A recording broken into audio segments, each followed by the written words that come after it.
Here they come. Welcome to this week's episode of Here They Come. I'm Paul Ramlow. And I'm Kate Lockhart. Kate, this past Saturday night, an exciting night of racing at Meadowlands Racetrack. In the third race, the Complex Series final, it was St Elmo Hero continuing to impress with his 23rd consecutive win. And Tim Tetrick got his 6,000th career win as a driver. Quite a night. It was an exciting race, Paul. In the snow, St Elmo Hero went a monster mile, 49-1, fastest of his career, and it's great to see him piling up win after win. I wonder when this horse is going to lose. Yeah, you begin to wonder what kind of a bottom this horse has if he can go 149-1 in January in a snowstorm. I mean, this could be a 47 pacer if he stays healthy and the weather warms up, obviously, which it will in the summertime. It's just been very exciting to watch this horse. And an exciting moment for Tim Tetrick, who becomes the youngest driver to get 6,000 wins, breaking Walter Case's record there. And he wasn't the only one with a milestone, Paul. We had some other driver milestones recently. Yeah, this past week was quite the milestone week, if you will. On Friday night, Andy Miller got career-winning drive number 7,000 at the Meadowlands. Earlier in the week, on Tuesday, it was Tony Hall getting the 3,000th win of his career at the Meadows. And then Dan Clements had the same night at Pompano Park and got career win number 2,000. So we call it milestone week in harness racing. This past Saturday, Standardbred Canada hosted their 2010 O'Brien Awards, in which they honored the top performers, both equine and person, of 2010. And Paul, why don't you mention some of the top honors that were handed out? Yeah, among the honors, Dreamfair Eternal was named Horse of the Year in Canada. I guess that was not much of a surprise. Sandpale, Dreamfair Eternal were the two horses I think most people thought were going to get those honors. For Dreamfair Eternal, this was also her second award as Canada's older pacing mare of the year, in addition to her getting Horse of the Year for the 2010 season. Trained by Patrick Fletcher, driven by Randy Waples throughout the season. The biggest win for Dreamfair Eternal was at the Breeders' Crown, and the USTA cameras were there, and our TJ Burkett caught up with owner John Lemaire and driver Randy Waples on that occasion. Your driver's been saying this is the best mare he's ever driven, and I think has he finally come and proven it now? He sure has. I mean, Randy had all the confidence in the world going into this race, and he stuck with me, through thick and thin. And Randy knows the mare, and he knows exactly how to drive her, and he's just great, and so is she. How special is it for her to be a homebred mare too for you?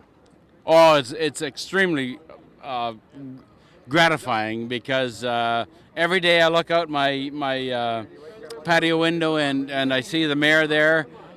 JC's Natalie, she's in foal to another Camlock, and it just kind of makes you tingle a little bit. It's just awesome. You came from off the pace to beat these mares. Is that the way to do it, or can she go both ways? She can go both ways. I've won with her in front before in 51 over half-mile tracks. She can do it both ways, but I think this is her best way.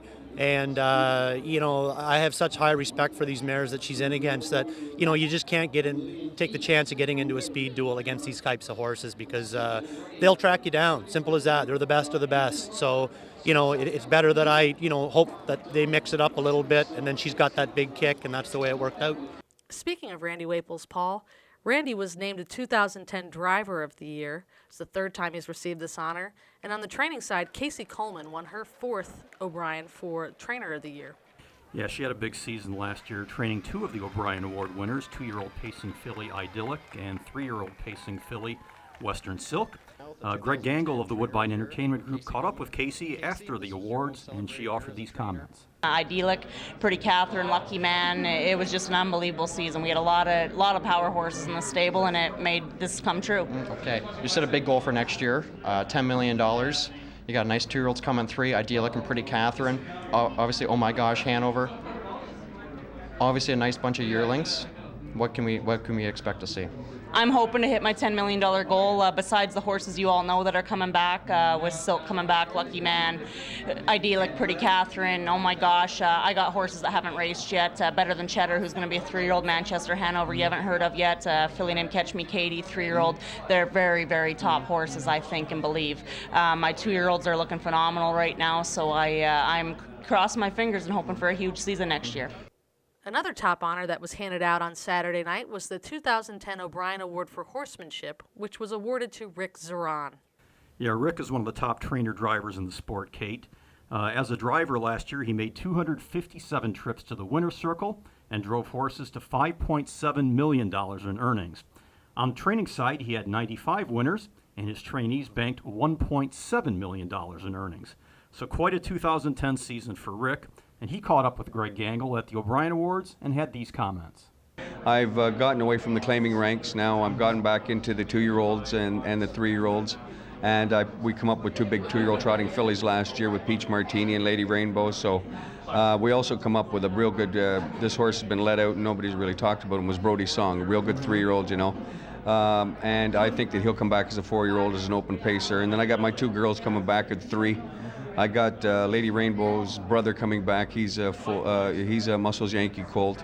And we have 6 on the go right now, and they're all looking real good. So I'm looking for a real big 2011 year in the Zeron stable.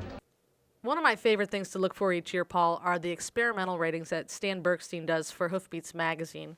They're only found in Hoof Beats. The February issue always contains the pacing experimentals, and the March issue has the trotting experimentals. The February issue just came out, and we saw Stan's list of his top 25 pacers by his rating of what their speed will be in their 3-year-old year. It was interesting to take a look at his list. No surprise at the top, he's got Big Jim, who was just a standout horse last year, trained by James Friday Dean. Got a rating of 147-1. Yeah, Big Jim, an outstanding horse as a 2-year-old. Jim Carr, the owner, just a delight to deal with. And I think he's great for the sport. This horse is great for the sport. I hope he comes back and has an outstanding 3-year-old season. That's actually the fastest rating that Stan's ever given out, and he did give it out last year as well, 147-1 to Sports Writer, who didn't quite live up to it, unfortunately wasn't healthy. But yeah, Big Jim has been fantastic all season 2010. He won both the Dan Patch Award and the O'Brien for his division. As you said, Jim Carr said he was a little wild in the barn, but eventually settled down, and Friday Dean has said he's been a joy to train.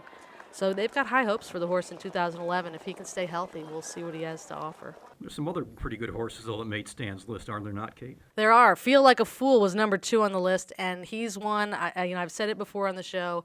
I've got my eye on him in 2011. Trained by George Teague Jr. There's a nice piece in this issue of the magazine about him. He is a wild horse. They say he's really skittish in the barn. They've sort of been treating him with kid gloves, but they've managed to keep it together. When he's on the track, he's just lightning fast. Yeah, I found that article to be very interesting. I certainly encourage everyone to read that and learn more about Feel Like a Fool. I guess sometimes he actually does live up to his name. Yes, I suppose so. Another one on the list that stood out to me, Paul, was Big Bad John. He's number 5 on Stan's list.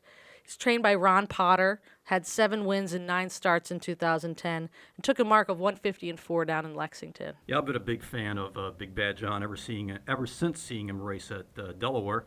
And then he was part of that exciting dead heat race down in Lexington. You and I were both there and commenting about that race. Oh, yeah, it was a fantastic race. It was, came down to the wire, and everyone sort of wondered who was the winner, and then they said, oh, no, it's a dead heat. Both connections took turns in the winner's circle. It was great. And I think Stan also had a couple fillies on that list too, right, Kate? He did. The 2 big fillies on the pacing side last year were See You at Peelers and Idyllic. See You at Peelers is trained by Jimmy Tactor, and that was the first filly on Stan's list. She came in at number 12, and then Idyllic, trained by Casey Coleman, came in at 14th on the list. All right, Paul. Well, while Stan Bergstein makes his lists every year and publishes them in Hoof Beats, I understand that you made a list this year, too, of your top experimentals for the Pacers. Yeah, I only picked 10, Kate. I decided not to get as crazy as Stan does, trying to go down that list from 1 to 25. Interesting thing, though, of my 10, Stan and I agreed on 9 of the 10 horses, not necessarily in the same order. I did have Big Jim number 1 and Feel Like a Fool 2. A little bit different. I had Mystician up at number 3. Stan had him 6th. I had Big Bad John at 4. Stan had him 5th. The one horse we did not agree on for a top 10 horse, though, was Powerful Mist, who Stan had 17th on his list. I had that horse ranked at number 6. Powerful Mist, I was very impressed with him in his matron elimination at Dover when he won his elimination in a lifetime record of 151-4. He was then second to Feel Like a Fool in the matron final, and I expect some big things out of Powerful Mist this year. So I kind of made this list of 10 just to compare myself and Stan, and we'll see who has bragging rights at the end of the season. Yeah, it's always fun to see how things pan out at the end of the year, how well Stan was able to predict the top horses in each, both on the pacing side and the trotting side.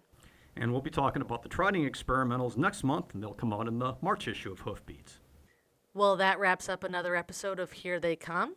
Got a few people we'd like to thank this week. Like to thank Greg Gangle and Woodbine Entertainment. Also like to thank TJ Burkett and Rich Johnson, our producer. And I'd like to point out our bobbleheads here, who, Paul, they can be seen on ESPN's Mike and Mike in the Morning. We've got Brian Sears, Yannick Gingras, Tim Tetrick, who sometimes doubles as Randy Waples when the green screen goes into effect. And then on the end there, we've got Jason Bartlett. I'm Kate Lockhart. And I'm Paul Ramlow. Join us again next time for Here They Come.